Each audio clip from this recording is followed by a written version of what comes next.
കഥ ആരംഭിക്കുന്നത് റൂബി എന്ന നായയെ പരിചയപ്പെടുത്തിക്കൊണ്ടാണ്. വളരെ ഹൈപ്പർ ആക്റ്റീവായിട്ടുള്ള ഒരു ഹാഫ് ബോർഡർ കോളിയായിരുന്നു റൂബി. 7 തവണയോളം റൂബി അഡോപ്റ്റ് ചെയ്യപ്പെട്ടതാണ്. പക്ഷേ എന്തു പറയാൻ, ഓരോ തവണയും കൊണ്ടുപോകുന്നവർ തിരികെ റൂബിയെ അഡോപ്ഷൻ സെന്ററിൽ തന്നെ കൊണ്ടുചെന്നാക്കും. കാര്യം അത്രമേൽ വികൃതിയായിരുന്നു റൂബി. കഴിഞ്ഞ 6 മാസക്കാലത്തിനിടയ്ക്ക് 7 തവണ അവൾ അഡോപ്റ്റ് ചെയ്യപ്പെട്ടിട്ടുണ്ട് എന്ന് പറയുമ്പോൾ തന്നെ റൂബിയുടെ സ്വഭാവം മനസ്സിലാക്കാൻ പറ്റുമല്ലോ. റൂബി നിലവിലുള്ളത് ഒരു അഡോപ്ഷൻ സെന്ററിലാണ്.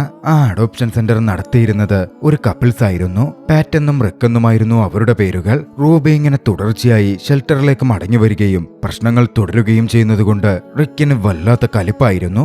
എങ്ങനെയും റൂബിയെ ഒഴിവാക്കണം, അടുത്ത ഫാമിലി വരുമ്പോൾ തന്നെ ഇതിനെ പറഞ്ഞയക്കണം എന്നൊക്കെ റിക്ക് പാറ്റിനോട് പറയുന്നുണ്ട്. റൂബിയുടെ സ്വഭാവത്തെ പറ്റി പറഞ്ഞാൽ റൂബി മൊത്തത്തിൽ പ്രശ്നമാണ്. അഡോപ്റ്റ് ചെയ്യപ്പെട്ട വീടിനകത്തുള്ള തലയണയൊക്കെ കടിച്ചു പറിച്ചു കളയും. വീടിന്റെ ഉള്ളിൽ മല വിസർജനം ചെയ്യും. വെറുതെ ഒരു കാര്യമില്ലാതെ കുരച്ചും ബഹളം കൂട്ടിയും പ്രശ്നമുണ്ടാക്കിക്കൊണ്ടേയിരിക്കും. ഇങ്ങനെയാണെങ്കിൽ ആരാണ് റൂബിയെ പിന്നെ അഡോപ്റ്റ് ചെയ്യുക? റിക്കിന് റൂബിയോട് വലിയ ദേഷ്യമാണ്. അതേസമയം പാറ്റിനാണെങ്കിൽ റൂബിയോട് സ്നേഹമൊക്കെയുണ്ട്. കഥ അവിടെ നിന്നും മറ്റൊരു ക്യാരക്ടറിലേക്ക് തിരിയുന്നു. ഡാനിയൽ ലോനെയിൽ എന്നാണ് അയാളുടെ പേര്. ഡാനിയൽ റോഡ് ഐലൻഡിലെ സ്റ്റേറ്റ് ട്രൂപ്പറാണ്, അതായത് പോലീസ് ഉദ്യോഗസ്ഥൻ. ഡാനിയൽ തന്റെ കുടുംബത്തിനൊപ്പം സന്തോഷത്തോടെ ജീവിച്ചുകൊണ്ടിരിക്കുന്നു. ഡാനിയലിന് ഭാര്യയും ഒരു കുട്ടിയുമുണ്ട്. ഡാനിയൽ അന്നും പതിവ് പോലെ ജോലിക്കായി പുറപ്പെട്ടു. പോകുന്ന വഴിയിൽ ഒരു റെസ്ക്യൂ മിഷൻ നടക്കുന്നുണ്ടായിരുന്നു. ഡാനിയൽ അവിടെ ഇറങ്ങി അത് നോക്കിക്കണ്ടു. കേണയൻ ടീമാണ് റെസ്ക്യൂ മിഷൻ ലീഡ് ചെയ്യുന്നത്. അവിടെ അത് കാണുവാൻ ഇറങ്ങിച്ചെന്ന അവൻ കരയിൽ നിൽക്കുകയായിരുന്ന വൃദ്ധനായ ജെന്റിൽമാൻ സീമസ് ബ്രീഡിയെ പരിചയപ്പെടുന്നുണ്ട്. കഴിഞ്ഞ 7 കൊല്ലമായി അതേ കേണയൻ യൂണിറ്റിലേക്ക് കയറിപ്പറ്റാൻ ഡാനിയൽ ശ്രമിക്കുന്നുണ്ടായിരുന്നു. ഡാനിയലിന്റെ വലിയൊരു സ്വപ്നമാണത് എന്ന് വേണമെങ്കിൽ പറയാം. പക്ഷെ ഒരിക്കൽ പോലും അവന് സെലക്ഷൻ കിട്ടിയിട്ടില്ല. അവനിപ്പോൾ 30 വയസ്സ് പൂർത്തിയാവാൻ പോവുകയാണ്. 30 വയസ്സുവരെയേ കേണയൻ യൂണിറ്റിലേക്ക് പ്രവേശിക്കാനുള്ള പ്രായപരിധിയുള്ളൂ. ഈ കൊല്ലം അതിന് സാധിച്ചില്ലെങ്കിൽ ഡാനിയലിന് പിന്നീട് അത് സാധ്യമാവുമായിരുന്നില്ല. അവിടെ നിന്നും ഡാനിയൽ നേരെ പോയത് തന്റെ ബാരക്കിലേക്കായിരുന്നു. ബാരക്കിൽ എത്തിയതും സർജൻ ഗ്രീനിൽ എടുക്കുന്ന ക്ലാസ്സിലേക്ക് ഡാനിയൽ കയറി ചെന്നു. വർഷത്തിൽ ഒരിക്കൽ മാത്രം നടക്കുന്ന കേണയൻ യൂണിറ്റിലേക്ക് എൻ്റർ ചെയ്യാനുള്ള ടെസ്റ്റിനുള്ള രജിസ്ട്രേഷൻ ഉടൻ ആരംഭിക്കുന്നതാണ് എന്ന വിവരം അവരിൽ നിന്നും ഡാനിയൽ മനസ്സിലാക്കി. ഇതേസമയം മറുവശത്ത് ഷെൽട്ടർ ഹോമിൽ ഒരു ഫാമിലി ഡോഗിനെ അഡോപ്റ്റ് ചെയ്യാൻ എത്തിയിരുന്നു. അവർ റൂബിയെ സെലക്ട് ചെയ്ത് കൂട്ടിക്കൊണ്ടു പോവാൻ ശ്രമിച്ചു. പക്ഷെ റൂബിക്ക് പാറ്റിനോട് വല്ലാത്തൊരു അടുപ്പമാണ്. പാറ്റിനെ വിട്ടുപോവാതിരിക്കാൻ റൂബി നോക്കുന്നുണ്ടായിരുന്നു. പാറ്റാണെങ്കിൽ അവിടെ നിർത്തിയാൽ റിക്ക് പ്രശ്നമുണ്ടാക്കും എന്നുള്ളതുകൊണ്ട് റൂബിയെ പറഞ്ഞുവിടാൻ ശ്രമിച്ചു. ഒടുവിൽ റൂബിയെ വന്നവർ കൂട്ടിക്കൊണ്ടുപോയി.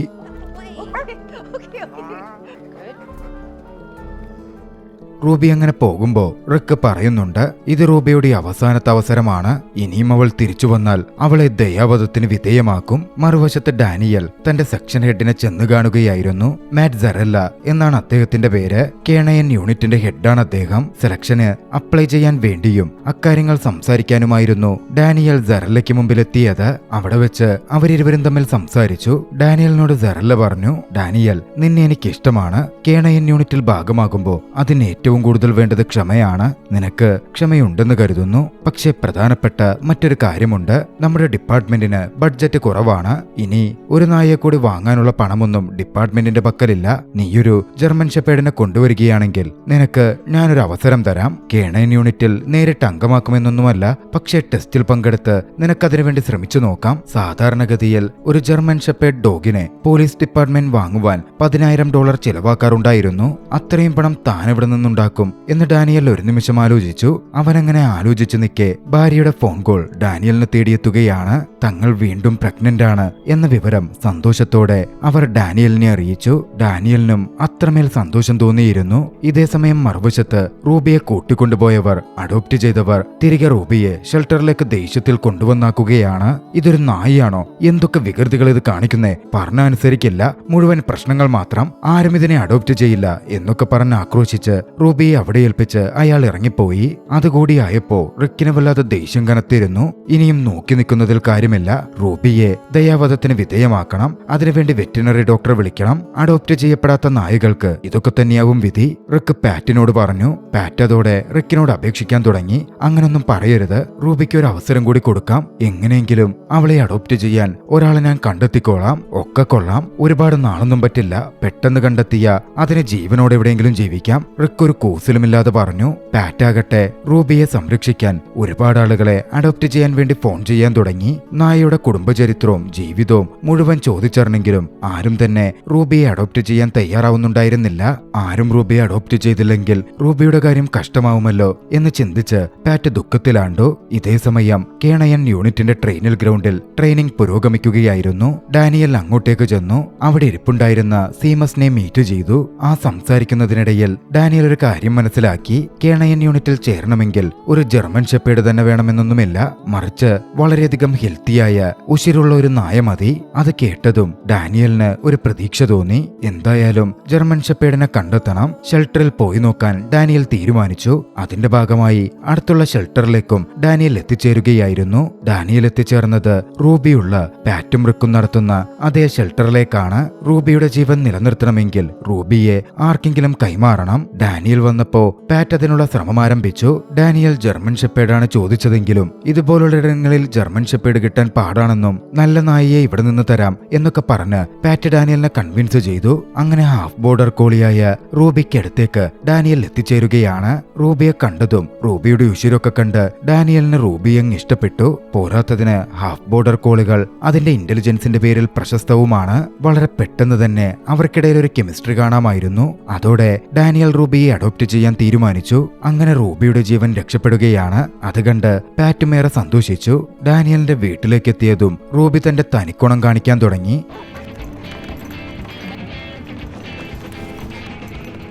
വീടിനകത്തേക്ക് ഓടിക്കയറിയ റൂബി വീടിനകത്തെത്തി മലവിസർജനം നടത്തി. എന്തിനേറെ പറയുന്നു, പാവം ഡാനിയലിന് ആദ്യമേ അത് കോരിക്കളയേണ്ട ദൗത്യമായിരുന്നു വന്നത്. കാര്യം അങ്ങനെയൊക്കെയാണെങ്കിലും ഡാനിയലിന്റെ ഭാര്യ മെലീസ ഏറെ സപ്പോർട്ടീവായിരുന്നു. നായയല്ലേ, ട്രെയിൻ ചെയ്യിക്കാം എന്നവൾ പറഞ്ഞു. പക്ഷേ റൂബിയുണ്ടോ അടങ്ങുന്നു. തുടർച്ചയായി വീട്ടിൽ പ്രശ്നങ്ങൾ ഉണ്ടാക്കിക്കൊണ്ടേയിരുന്നു. ഒടുവിൽ ഒരു രക്ഷമില്ലെന്ന് കണ്ടതും റൂബിയെ ട്രെയിനിങ്ങിന് കൊണ്ടുപോവാൻ ഡാനിയൽ തീരുമാനിച്ചു. പക്ഷേ ട്രെയിനിങ് നടക്കുന്നിടത്തെത്തിയപ്പോഴോ റൂബി ഒന്നും അനുസരിക്കുന്നില്ലെന്ന് മാത്രമല്ല ആകെ പ്രശ്നവും ഉണ്ടാക്കുന്നു. അവിടെ ട്രെയിനിങ്ങിന് വന്ന മറ്റ് ഡോഗുകളെ കടിക്കുകയും മറ്റ് പ്രശ്നത്തിൽ ഏർപ്പെടുകയും ചെയ്യുന്നു. ഒടുവിൽ മറ്റ് വഴിയില്ലാതെ ഡാനിയലിന് റൂബിയെ ട്രെയിനിങ് സെന്ററിൽ നിന്നും കൂട്ടിക്കൊണ്ടുപോരേണ്ടി വന്നു. റൂബിയെപ്പോലൊരു നായയെ താൻ സെലക്ട് ചെയ്തത് വലിയ മണ്ടത്തരമായി പോയി എന്ന് ആ നിമിഷം ഡാനിയലിന് തോന്നുന്നു പോലുമുണ്ട്. ആ സമയമാണ് അതുവഴി വന്ന സീമസ് ഡാനിയലിനെ കാണുന്നത്. സീമസ് ഡാനിയലിന് പ്രചോദനം നൽകി. തളർന്നു പോകരുതെന്നും ശ്രമിച്ചാൽ നടക്കാത്തതായി ഒന്നുമില്ല എന്ന് അദ്ദേഹം ഡാനിയലിനോട് പറഞ്ഞു. ഡാനിയൽ അന്ന് വീട്ടിലേക്ക് തിരികെ എത്തി. മെലീസയോട് സംസാരിച്ചു.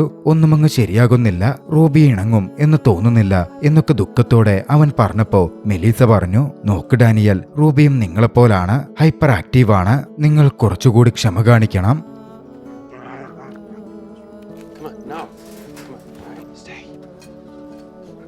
ഇതേസമയം സറല്ല ഡാനിയലിന്റെ കാറിൽ ഒരു ക്ലിക്കർ വിട്ടിട്ട് പോയിരുന്നു. സറല്ല കൊടുത്ത ക്ലിക്കർ ഡാനിയൽ ഉപയോഗിക്കാൻ ആരംഭിച്ചു. റൂബിയെ ട്രെയിൻ ചെയ്യിക്കണം, ഡാനിയലിന് മാത്രമേ അത് സാധിക്കൂ എന്നയാൾ തിരിച്ചറിഞ്ഞിരുന്നു. ക്ലിക്കർ എന്നത് നായകളെ ട്രെയിൻ ചെയ്യാൻ ഉപയോഗിക്കുന്ന ഒരു വസ്തുവാണ്. അതെല്ലാം ഉപയോഗിച്ച് ഡാനിയൽ ഏറെ ക്ഷമയോടെ റൂബിയെ ട്രെയിൻ ചെയ്യിക്കാൻ ആരംഭിച്ചു. ഓരോ ട്രെയിനിങ് സമയത്തും റൂബിക്ക് ഗിഫ്റ്റ് കൊടുക്കുമ്പോൾ പ്രത്യേക തരത്തിലുള്ള ഒരു സോസേജാണ് അവളുടെ ഏറ്റവും ഇഷ്ടവിഭവം എന്നും ഡാനിയൽ മനസ്സിലാക്കി. അങ്ങനെ കേണയൻ യൂണിറ്റിന്റെ സെലക്ഷൻ റൗണ്ടിലെ ആദ്യ റൗണ്ട് എത്തി. അങ്ങനെ ഒഫീഷ്യൽ ട്രെയിനിങ് റൗണ്ട് ആരംഭിക്കുന്നതിന് മുമ്പ് സറല്ല എല്ലാവർക്കുമായി കുറെ നിർദ്ദേശങ്ങൾ കൊടുത്തു. ഇന്നാരംഭിക്കുന്ന ടെസ്റ്റാണ് നിങ്ങളെ 6 ആഴ്ച നീളുന്ന ട്രെയിനിങ് കോഴ്സിലേക്ക് എത്തിക്കുക. കോഴ്സ് കഴിയുമ്പോൾ ഏറ്റവും ഒടുവിൽ ഫൈനൽ സർട്ടിഫിക്കേഷൻ എക്സാം ഉണ്ടാകും. എക്സാമിലെ ആദ്യഘട്ടം ഒബ്സ്റ്റക്കിൾ കോഴ്സ് ആണ്. തടസ്സങ്ങളെ മറികടന്ന് എങ്ങനെ മുമ്പോട്ടേക്ക് പോകാം, എങ്ങനെയാണ് നായയെ അനുസരിപ്പിക്കുക എന്നതെല്ലാം ഇതിൽ അടങ്ങിയിരിക്കും. അനുസരണയുടെ ടെസ്റ്റിൽ പറയുന്നിടത്ത് ഓണർ പറയാതെ 5 മിനിറ്റെങ്കിലും നായ അനങ്ങാതിരിക്കണം. അതാണ് കോഴ്സിലേക്ക് എൻ്റർ ചെയ്യാനുള്ള ആദ്യത്തെ ടെസ്റ്റ്. വൈകാതെ ആ ടെസ്റ്റ് നടപ്പിലാക്കുകയായിരുന്നു.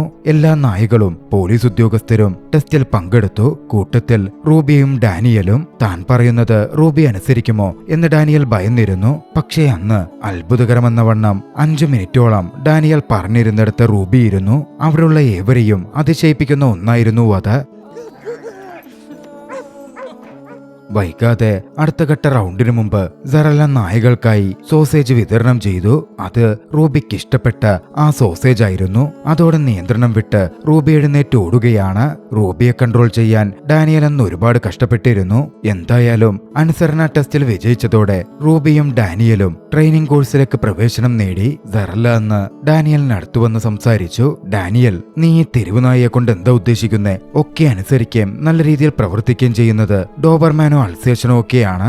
അതാണ് ടീം അംഗങ്ങൾ മുഴുവൻ അത് ഉപയോഗിക്കുന്നത്. ഇതിനെ ഒഴിവാക്കി അത്തരത്തിൽ വല്ലതിനെ നീ കൊണ്ടുവരാൻ നോക്ക്. അതായിരിക്കും നിനക്ക് നല്ലത്. ഡാനിയൽ അന്നാകെ വല്ലാതായിരുന്നു. തിരികെ വീട്ടിലെത്തിയപ്പോഴും അവൻ അത് തന്നെയാണ് ചിന്തിച്ചിരുന്നത്. മെലീസ ചോദിച്ചപ്പോ കാര്യം പറഞ്ഞു. റൂബിയെ കൊണ്ട് കേണയൻ യൂണിറ്റ് അംഗമാകാൻ പറ്റും എന്ന് തോന്നുന്നില്ല. പക്ഷേ മെലീസ ഒരു കാര്യം പറഞ്ഞു. റൂബിയെ എല്ലാ നായകൾക്കുമൊപ്പം ട്രെയിൻ ചെയ്താൽ ചിലപ്പോ അത് സക്സസ് ആവണമെന്നില്ല.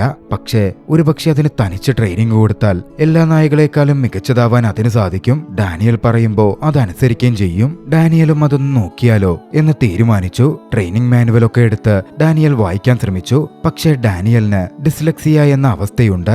അതുകൊണ്ട് തന്നെ ഡാനിയലിന് വായിക്കാൻ പറ്റുന്നുണ്ടായിരുന്നില്ല. മെലീസ ഡാനിയലിനെ സഹായിച്ചു. പിന്നാലെ ഡാനിയൽ തന്റെ ഗാർഡൻ ഏരിയയിൽ തന്നെ റൂബിയെ ടെസ്റ്റ് ചെയ്യാൻ വേണ്ട ട്രെയിനിങ് സൗകര്യങ്ങൾ ഉണ്ടാക്കി. ഒബ്സ്റ്റക്കിൾ കോഴ്സ് പൂർണ്ണമാക്കാൻ റൂബിയെ നല്ല രീതിയിൽ തന്റെ രീതിയിൽ ട്രെയിൻ ചെയ്യാൻ ആരംഭിച്ചു. ഡാനിയൽ അങ്ങനെ കഷ്ടപ്പെടുന്ന നായയ്ക്ക് ട്രെയിനിങ് കൊടുക്കുന്ന വിവരം സറല്ലയും സീമസും അറിഞ്ഞിരുന്നു. അത് കാണുവാൻ ആരെയും അറിയിക്കാതെ അവർ പുറത്തെത്തി. ട്രെയിനിങ് തുടങ്ങി 6 ആഴ്ചയോളം കടന്നുപോയിരുന്നു. രണ്ടാളും വലിയ രീതിയിൽ കഷ്ടപ്പെടുകയും ട്രെയിൻ ചെയ്യുകയും ചെയ്യുന്നുണ്ട്. റൂബിയിലും ചില ഇംപ്രൂവ്മെന്റുകളൊക്കെ കാണാമായിരുന്നു. അങ്ങനെ ഒടുവിൽ ഫൈനൽ സർട്ടിഫിക്കേഷൻ എക്സാം എത്തുകയാണ്. എല്ലാ കാൻഡിഡേറ്റ്സും ലൈനപ്പ് ചെയ്തു. പരീക്ഷ ആരംഭിക്കാൻ പോകുന്നു. സറല്ല ഡാനിയലിനെ കണ്ട് പറഞ്ഞു, എന്റെ ട്രെയിനിങ് നീ അറ്റൻഡ് ചെയ്തില്ല. പക്ഷേ എന്നാലും പരീക്ഷയ്ക്ക് നീ പങ്കെടുക്കുന്നുണ്ടല്ലോ, എനിക്ക് സന്തോഷമുണ്ട്. വൈകാതെ പരീക്ഷ ആരംഭിച്ചു. 3 വസ്തുക്കൾ ഒളിപ്പിക്കപ്പെട്ടിട്ടുണ്ടെന്നും അത് 3ഉം നിങ്ങളുടെ നായ കണ്ടെത്തണം എന്നും സറല്ല പറഞ്ഞു. ആദ്യത്തെ ദൗത്യം കൊടുത്തത് ഡാനിയലിനായിരുന്നു. ഡാനിയൽ റൂബിയുമായി സെർച്ച് ആരംഭിച്ചു. മണം പിടിച്ച് റൂബി സാധനങ്ങൾ തിരയാൻ തുടങ്ങി. ഡാനിയലിന്റെ കമാൻഡിനനുസരിച്ച് റൂബി പ്രവർത്തിക്കുന്നുണ്ടായിരുന്നു. മിനിറ്റുകൾക്കകം ആദ്യത്തെ 2 ഒബ്ജക്റ്റുകളും റൂബി കണ്ടെത്തുകയാണ്. സറല്ല അതിന് ഡാനിയലിനെയും റൂബിയെയും അഭിനന്ദിക്കുന്നുമുണ്ട്. 3ാമത്തെ ഒബ്ജക്റ്റ് ഒളിപ്പിക്കപ്പെട്ടിരുന്നത് ബാരക് ബിൽഡിങ്ങിനകത്തായിരുന്നു. അതും ഒരു പല്ലാണത് എന്നാണ് പറയപ്പെട്ടിരിക്കുന്നത്. റൂബി തിരച്ചിൽ ആരംഭിച്ചു. ഏറെ നേരം തിരഞ്ഞിട്ടും റൂബിക്ക് ഒന്നും കിട്ടിയില്ല. അതോടെ റൂബി ഒന്നും കണ്ടെത്തിയിട്ടില്ല എന്ന് ഡാനിയൽ ഏറെ നിസ്സഹായതയോടെ ദുഃഖത്തോടെ സറല്ലയെ അറിയിക്കുകയാണ്. പക്ഷേ സറല്ല പറഞ്ഞു, റൂബി വിജയിച്ചിരിക്കുന്നു. ഇതൊരു നെഗറ്റീവ് സെർച്ച് ടെസ്റ്റ് ആണ്. ചില സമയത്ത് ഇതുപോലെ ഒബ്ജക്റ്റുകൾ ഇല്ലാതെ തിരച്ചിലുകൾ നടത്തേണ്ടി വരും. ആ സമയത്തിന് ഇത് ഉപകാരപ്പെടും. അന്ന് ഏറ്റവും മികച്ച പെർഫോമൻസ് നടത്തിയത് റൂബിയും ഡാനിയലുമായിരുന്നു.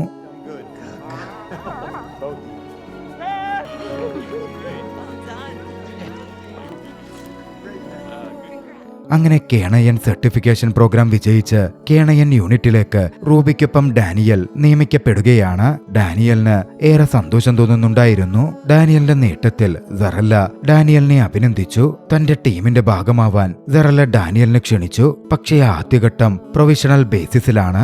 അതായത് ഒരു ട്രെയിനിങ് പീരീഡ് പോലെ. കേണയൻ യൂണിറ്റിൽ ഡാനിയൽ അംഗമായ ശേഷം മാസങ്ങൾ കടന്നുപോയി. ഡാനിയലിന് നല്ല ഡ്യൂട്ടികളൊന്നും കിട്ടുന്നുണ്ടായിരുന്നില്ല. ആകെ ചെറിയ മയക്കുമരുന്ന് പിടുത്തവും അത്തരത്തിലുള്ള ഡ്യൂട്ടികളൊക്കെ കിട്ടുന്നുള്ളൂ. കൊലപാതകവും കേസന്വേഷണവുമായി ബന്ധപ്പെട്ട വലിയ ഡ്യൂട്ടികളൊന്നും ഡാനിയലിനും റൂബിക്കും ലഭിക്കുന്നതേയില്ല. അങ്ങനെയിരിക്കെ ഒരു ദിവസം ഡാനിയലിനും റൂബിക്കും ഒരു വിളി വന്നു. ഒരു മൃതദേഹം കണ്ടെത്തണം എന്ന് പറഞ്ഞുള്ള കോളായിരുന്നു അത്. റൂബിയുമായി ഡാനിയലുടൻ പുറപ്പെട്ടു. ഡാനിയലിന് ഏറ്റവും ഒടുവിൽ ഒരു അവസരം വന്നിരിക്കുകയാണ്. അങ്ങനെ സംശയാസ്പദമായ സാഹചര്യമുള്ള ആ സ്ഥലത്തേക്ക് റൂബിയുമായി ഡാനിയൽ എത്തി. അവിടെ റൂബി തന്റെ തിരച്ചിൽ നടത്തി. ഒടുവിൽ താനൊന്ന് കണ്ടെത്തി എന്ന് ഡാനിയലിന് മുമ്പിൽ വന്ന് റിപ്പോർട്ട് ചെയ്യുകയാണ്. പക്ഷേ റൂബി കാണിച്ചു കൊടുത്ത ആ ഏരിയയിൽ മൃതദേഹമൊന്നും കാണുന്നുണ്ടായിരുന്നില്ല. റൂബിക്ക് തെറ്റുപറ്റിയതാണ് എന്ന് ഡാനിയൽ വിലയിരുത്തി. അത് ഡാനിയലിനെ ആകെ വല്ലാതാക്കുകയും ചെയ്തു. ആദ്യമായി അവസരം കിട്ടിയതാണ്. ആ അവസരം തന്നെ തെറ്റിച്ചതുകൊണ്ട് ഇതിന്റെ പേരിൽ തന്നെ ജോലിയിൽ നിന്ന് പുറത്താക്കിയാലോ, ഇനി അവസരം കിട്ടാതെ വന്നാലോ എന്ന് ഡാനിയൽ ഭയന്നിരുന്നു. തിരികെ വീട്ടിലെത്തിയിട്ടും ഡാനിയലിന്റെ ടെൻഷൻ പോയില്ല.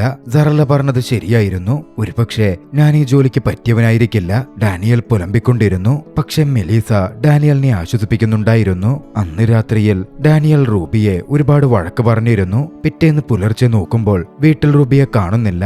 ഡാനിയൽ റൂബിയെ തിരഞ്ഞിറങ്ങി. പോകുന്ന വഴിയിൽ ഡാനിയൽ സ്വയം കുറ്റപ്പെടുത്തുന്നുണ്ടായിരുന്നു. ആ പാവം നായ എന്ത് ചെയ്യാനാണ്? ഒരു പോലീസ് നായയുടെ പവറൊന്നും അതിനില്ലല്ലോ. അതിന് പറ്റുന്ന പണി അത് ചെയ്തു. അതിനെ താൻ അത്രയും ചീത്ത വിളിക്കാനൊന്നും പാടുണ്ടായിരുന്നില്ല. അധികം വൈകാതെ ഡാനിയലിന് സറല്ലയുടെ ഫോൺ കോൾ വന്നു. തലേന്ന് റൂബി കാണിച്ചു കൊടുത്ത സ്ഥലത്ത് കോൺക്രീറ്റിനടിയിലായി മൃതദേഹം അവർ കണ്ടെത്തിയത്രേ. റൂബിയുടെ കഴിവിനെയും ഡാനിയലിനെയും പ്രശംസിക്കാനായിരുന്നു സറല്ല വിളിച്ചതും. അതുകൂടിയായപ്പോൾ ഡാനിയലിന് കുറ്റബോധം കനത്തു. റൂബിയെ താൻ കുറച്ചെങ്കിലും അപ്രിഷ്യേറ്റ് ചെയ്തിരുന്നെങ്കിൽ അവൾക്കത് മനസ്സിലായേനെ എന്ന് ഡാനിയൽ ചിന്തിച്ചു. റൂബിയെ തിരഞ്ഞുള്ള ആ യാത്രയിൽ ഡാനിയൽ ഇടയ്ക്ക് വെച്ച് സീമസിനെ കണ്ടു. മഴ പെയ്യുന്നുണ്ടായിരുന്നു. സീമസിനെ ഡാനിയൽ വണ്ടിയിൽ കയറ്റി. സീമസ് റൂബി എവിടെയെന്ന് ചോദിച്ചു. നടന്ന കാര്യങ്ങൾ ഡാനിയൽ സീമസിനോട് വിശദീകരിച്ചു. സീമസ് പറഞ്ഞു, നിന്നെ മറ്റുള്ളവർ ട്രീറ്റ് ചെയ്തിരുന്ന പോലെയാണ് നീ ഇപ്പോൾ റൂബിയെ ട്രീറ്റ് ചെയ്തത്. നിന്റെ ഡിസ്ലെക്സിയ കാരണവും മറ്റ് കാരണങ്ങൾ പറഞ്ഞും എല്ലാത്തിൽ നിന്നും എല്ലാവരും നിന്നെ ഒഴിവാക്കി നിർത്തിയിരുന്നല്ലോ. ഇതിപ്പോ നിന്നോട് അവർ കാണിച്ച അവഗണനയല്ലേ നീ റൂബിയോടും കാണിച്ചത്? അത് തീർത്തും തെറ്റായി പോയി. പിന്നാലെ ഡാനിയൽ അദ്ദേഹത്തെ ഒരിടത്ത് ഡ്രോപ്പ് ചെയ്തു. ഇറങ്ങാൻ നേരം അദ്ദേഹം പറഞ്ഞു, നീ മനസ്സിലാക്കേണ്ട ഒന്നുണ്ട്. റൂബി പോയപ്പോൾ നഷ്ടപ്പെട്ടത് റൂബിയെ മാത്രമല്ല ഡാനിയലിനെ കൂടിയാണ്. ദുഃഖത്തോടെ ഡാനിയൽ വീട്ടിലേക്ക് തിരികെ എത്തി. റൂബി അപ്പോഴും വീട്ടിൽ മടങ്ങിയെത്തിയിട്ടുണ്ടായിരുന്നില്ല. മെലീസ ഡാനിയലിനെ ആശ്വസിപ്പിച്ചു. വൈകാതെ ഡാനിയലിന് സർജൻ ഗ്രിനലിന്റെ കോൾ വന്നു. അവരെ കാണുവാൻ ഡാനിയൽ പുറപ്പെട്ടു ചെന്നു. വൈകാതെ ഡാനിയൽ കാര്യം മനസ്സിലാക്കുകയാണ്. അമ്മയ്ക്കൊപ്പം കാട്ടിൽ ഹൈക്കിങ്ങിന് പോയ ഒരു പയ്യൻ മിസ്സിംഗ് ആയിട്ടുണ്ട്. മുഴുവൻ ഓഫീസേഴ്സും ആ ഡ്യൂട്ടിയിലേക്ക് വിളിക്കപ്പെട്ടിരിക്കുകയാണ്. കാടിനകത്ത് തിരച്ചിൽ നടത്തി കുട്ടിയെ കണ്ടെത്തണം. ടീമംഗങ്ങൾ മുഴുവൻ തലേന്ന് രാത്രി അന്വേഷിച്ചതാണ്. കുട്ടിയെ കിട്ടിയിട്ടില്ല. ഡാനിയലിന്റെ പക്കലാണെങ്കിൽ നിലവിൽ റൂബിയുമില്ല. ഏവരും ഡാനിയലിനെ ഉറ്റുനോക്കുന്നുണ്ടായിരുന്നു. ഡാനിയൽ ദുഃഖത്തോടെ പുറത്തിറങ്ങി. ഡാനിയൽ അങ്ങനെ ദുഃഖത്തിൽ മഴയത്ത് വണ്ടിയോടിച്ച് മുമ്പോട്ട് പോവാൻ തുടങ്ങി. അപ്പോഴതാ റൂബി വണ്ടിയുടെ മുമ്പിൽ വന്നു നിൽക്കുന്നു. ഡാനിയലിന്റെ സന്തോഷത്തിന് അതിരുണ്ടായിരുന്നില്ല. ഡാനിയൽ ചാടിയിറങ്ങിച്ചെന്ന് റൂബിയെ കെട്ടിപ്പിടിച്ചു. ചേർത്തു പിടിച്ച് ക്ഷമ ചോദിച്ചു. റൂബിയെ പിന്നാലെ ഡാനിയൽ വണ്ടിയിലേക്ക് കയറ്റി. മഴ മാറിയിരുന്നു. ഡാനിയൽ ഉടനടി റൂബിയുമായി കുട്ടിയെ അന്വേഷിക്കുന്ന ആ കാടിന്റെ ഭാഗത്തേക്ക് പുറപ്പെട്ടു. ഡാനിയൽ അങ്ങോട്ടേക്ക് എത്തുമ്പോഴേക്കും സന്ധ്യയായി കഴിഞ്ഞിരുന്നു. മറ്റുള്ളവരൊക്കെ കുട്ടിയെ അന്വേഷിച്ചിട്ടും ആർക്കും കുട്ടിയെപ്പറ്റി ഒരു വിവരവും തന്നെ ലഭിച്ചിട്ടില്ല. അങ്ങോട്ടേക്കെത്തിയ ഡാനിയലിന് സറല്ല നിർദ്ദേശങ്ങൾ കൊടുത്തു. കുട്ടിയെ അന്വേഷിക്കാൻ ആവശ്യപ്പെട്ടു. കാടിനുള്ളിൽ എവിടെയോ കുട്ടി പെട്ടുപോയതായിരിക്കാം. അന്വേഷണം നടത്തിയിരുന്ന മറ്റ് കേണയൻ ടീമുകളെല്ലാം അവശതയിലായി തിരിച്ചെത്തി കഴിഞ്ഞു. ആർക്കും ഒരു വിവരവും ലഭിച്ചിട്ടില്ല. ഇനി റൂബിയിലും ഡാനിയലിലും മാത്രമാണ് കേണയൻ യൂണിറ്റിന് പ്രതീക്ഷയുള്ളത്. റൂബിയും ഡാനിയലും തയ്യാറെടുത്തു. സറല്ലയുടെ വാക്കുകൾ കേട്ട് അവർ കാടിനകത്തേക്ക് വെച്ചുപിടിച്ചു.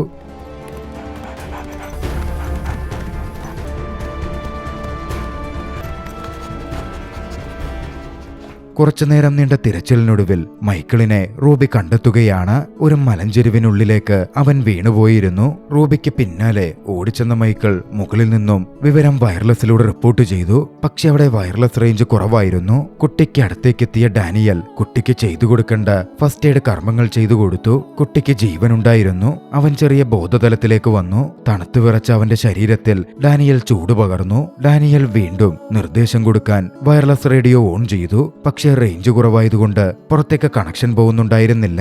കാര്യം മനസ്സിലായതും റൂബി അവിടെ നിന്നും മുകളിലേക്ക് കയറി വന്നു. ശക്തമായി കുരയ്ക്കാൻ ആരംഭിച്ചു.